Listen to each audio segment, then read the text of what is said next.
नमस्कार, मैं अजय कुमार। अरविंद केजरीवाल और आम आदमी पार्टी के नेताओं को दिल्ली शराब नीति घोटाले के आरोप में जिस तरीके से चुन चुनकर जेल में भेजा गया और उनकी जमानत को रोकने के लिए जिस तरह की तिकड़मबाजी की गई है, जिस तरह का काम किया गया है, उस पर तो एक फिल्म बननी चाहिए। इस सच्ची घटना पर अगर ईमानदारी से बेहतरीन फिल्म बन गई तो यह घटना बहुत ही शानदार तरीके से यह बता देगी कि भारत में enforcement directorate, central bureau of investigation यानी भारत सरकार की जांच एजेंसियों का कितना बुरा हाल है। वह काम करते हुए ऐसे लगती हैं जैसा कोई गुलाम काम कर रहा हो। यह फिल्म यह भी बता सकती है कि ट्रायल कोर्ट, हाई कोर्ट तो सिर्फ दिखावे के लिए है, मामले को लटकाने के लिए है। नंगी आंखों पे जहां पर साफ साफ गलत दिखाई देता है वहां फिर न्याय जैसा कुछ नहीं हो पाता है। लगता है कि किसी दूसरे के इशारे पर काम किया जा रहा है। मामला जब सुप्रीम कोर्ट में पहुंचता है वहां भी मामला बहुत लंबा खींचता है, तब जाकर के न्याय जैसा कुछ हासिल होता है। यह फिल्म यह भी बता सकती है कि भाजपा की राजनीति का स्तर कितना घटिया है। अगर मामला केवल न्याय का होता तो अरविंद केजरीवाल ने जिस शराब नीति घोटाले के आरोप में अदालत और जेल के चक्कर काटे हैं, ठीक वैसी ही प्रकृति के भारत में हजारों मामले हैं जहां घोटाले के आरोप में भाजपा सहित भारत की किसी भी पॉलिटिकल पार्टी के ज्यादातर विधायक और सांसद जेल और अदालतों के चक्कर काट रहे होते। अगर मामला केवल न्याय का होता तो अरविंद केजरीवाल पर किसी तरह का आरोप लगता ही नहीं। अगर मामला केवल न्याय का होता तो चुनावी चंदा, इलेक्टोरल बॉन्ड घोटाले के आरोप में भाजपा की पूरी कैबिनेट जेल के भीतर बंद होती। मगर यहां पर मामला ना न्याय का है ना अदालत का है, यह सब तो महज दिखावा है।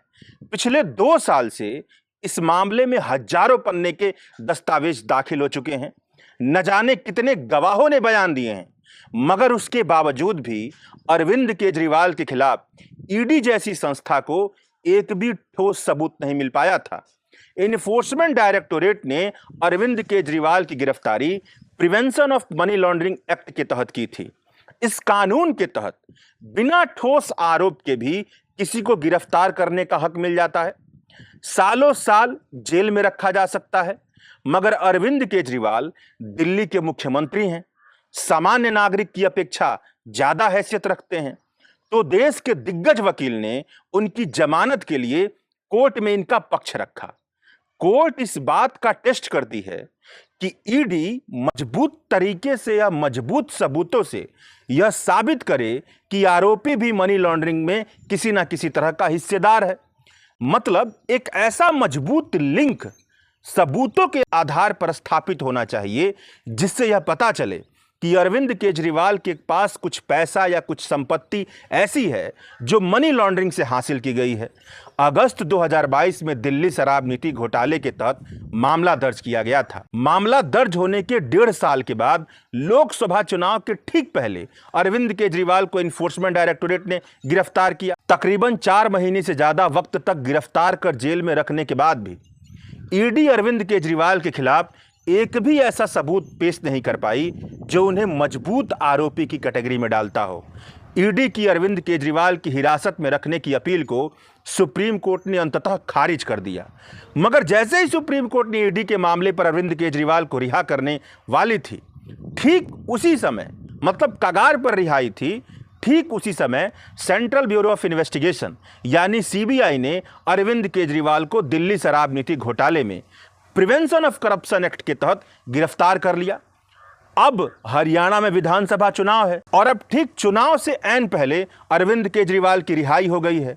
तो कुछ लोग यह भी कह रहे हैं कि हरियाणा के चुनाव में कांग्रेस के चुनावी समीकरण को बिगाड़ने के लिए अरविंद केजरीवाल की रिहाई हुई है। मगर राजनीतिक समीकरण की बात फिर कभी की जाएगी। अभी सुप्रीम कोर्ट ने सीबीआई के एफआईआर के मामले में अरविंद केजरीवाल को जो जमानत दी है, जो 6 महीने बाद उनकी रिहाई हो रही है, उस पर बात करते हैं। सुप्रीम कोर्ट ने दिल्ली के मुख्यमंत्री अरविंद केजरीवाल को दिल्ली शराब घोटाले में सीबीआई के एफआईआर के मामले में जमानत दे दी है। जस्टिस सूर्यकांत और उज्जवल भुइया की बेंच ने इस मामले की सुनवाई की थी। 5 सितंबर को अपना फैसला सुरक्षित रख लिया था। दोनों ने अपना अलग अलग फैसला लिखा है, मगर दोनों ने एक मत होकर के अरविंद केजरीवाल को जमानत देने का आदेश दिया है। दोनों जजों ने एक मत होकर के कहा कि दिल्ली शराब नीति घोटाले के मामले में यह तथ्य है कि चार्जशीट यानी कि आरोप पत्र दाखिल किया जा चुका है और ऐसा लगता है कि निकट भविष्य में इस मामले पर मुकदमे की सुनवाई पूरी नहीं हो पाएगी। इसीलिए दिल्ली के मुख्यमंत्री अरविंद केजरीवाल को उन्हीं शर्तों के अधीन, जिन शर्तों के अधीन इन्फोर्समेंट डायरेक्टोरेट के मामले में जमानत दी गई है, सुप्रीम कोर्ट ने सीबीआई के मामले में जमानत दी जाती है। शर्त यह है कि जब तक दिल्ली शराब नीति घोटाले के मामले में अरविंद केजरीवाल को पूरी तरह से मुक्त नहीं कर दिया जाता है, तब तक अरविंद केजरीवाल दिल्ली सचिवालय और मुख्यमंत्री के कार्यालय में नहीं जा सकते हैं। वैसे किसी भी आधिकारिक फाइल पर, ऑफिशियल फाइल पर तब तक दस्तखत नहीं कर सकते हैं जब तक दिल्ली के लेफ्टिनेंट गवर्नर से अप्रूवल और क्लियरेंस करवाने के लिए आधिकारिक फाइल पर मुख्यमंत्री के दस्तखत की जरूरत ना पड़ती हो। जस्टिस सूर्यकांत ने सीबीआई की अरविंद केजरीवाल की गिरफ्तारी को जायज ठहराया, जबकि जस्टिस भुइया ने इस पर अपना अलग मत रखा है।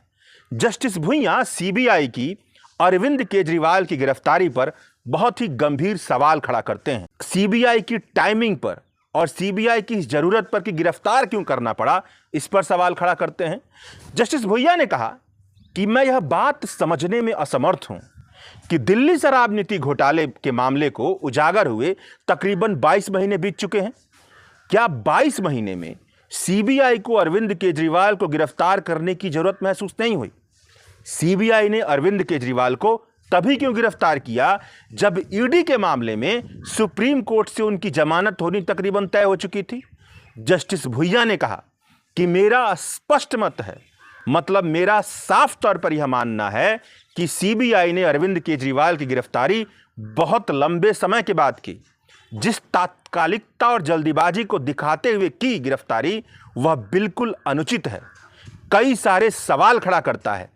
जब prevention of money laundering act जैसे कठोर प्रावधान वाले कानून के तहत सुप्रीम कोर्ट ने अरविंद केजरीवाल को जमानत दे दी थी, तो इस अपराध के संबंध में सीबीआई ने अरविंद केजरीवाल को हिरासत में क्यों लिया? उन्हें हिरासत में रखना बिल्कुल अनुचित है।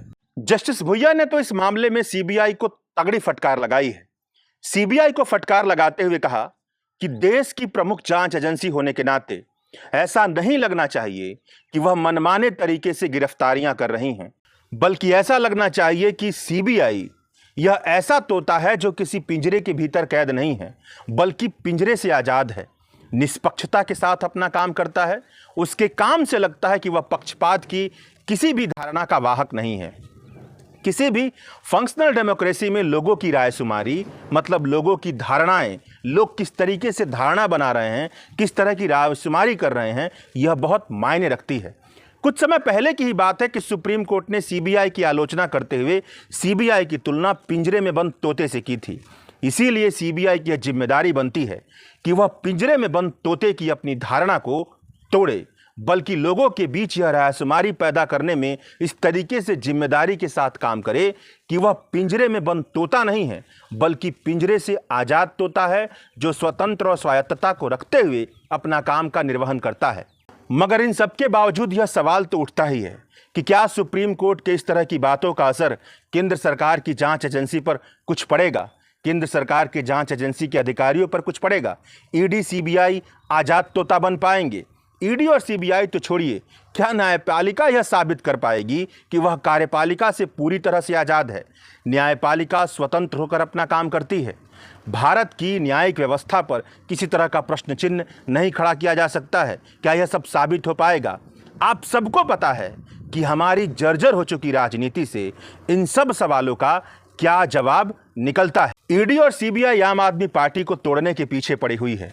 यहां पर एक के बाद एक लगातार अडानी ग्रुप पर आरोप लग रहे हैं, सेबी की चेयरपर्सन पर आरोप लग रहे हैं, मगर यहां पर कुछ भी नहीं हो रहा है। कोई ईडी और सीबीआई यहां पर नहीं जा रही है। अब हाल का ही आरोप देखिए, अडानी ग्रुप पर हिंडनबर्ग रिसर्च की पहली रिपोर्ट आने से पहले ही साल 2021 में स्विट्जरलैंड की संस्थाएं अडानी ग्रुप की वित्तीय धांधली की संभावनाओं की छानबीन कर रही थी।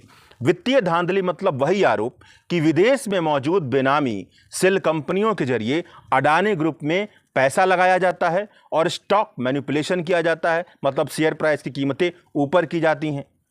स्विट्जरलैंड की फेडरल क्रिमिनल कोर्ट से फैसले के बाद यह बात सामने आ रही है कि एक ऐसे फ्रंटमैन के स्विस बैंक में मौजूद 6 अकाउंट को फ्रीज किया गया है जिसका रिश्ता अडानी ग्रुप के साथ है, जो उन बेनामी सेल कंपनियों में इन्वेस्टमेंट करता है जहां से अडानी ग्रुप के स्टॉक में मैनिपुलेशन का काम किया जाता है।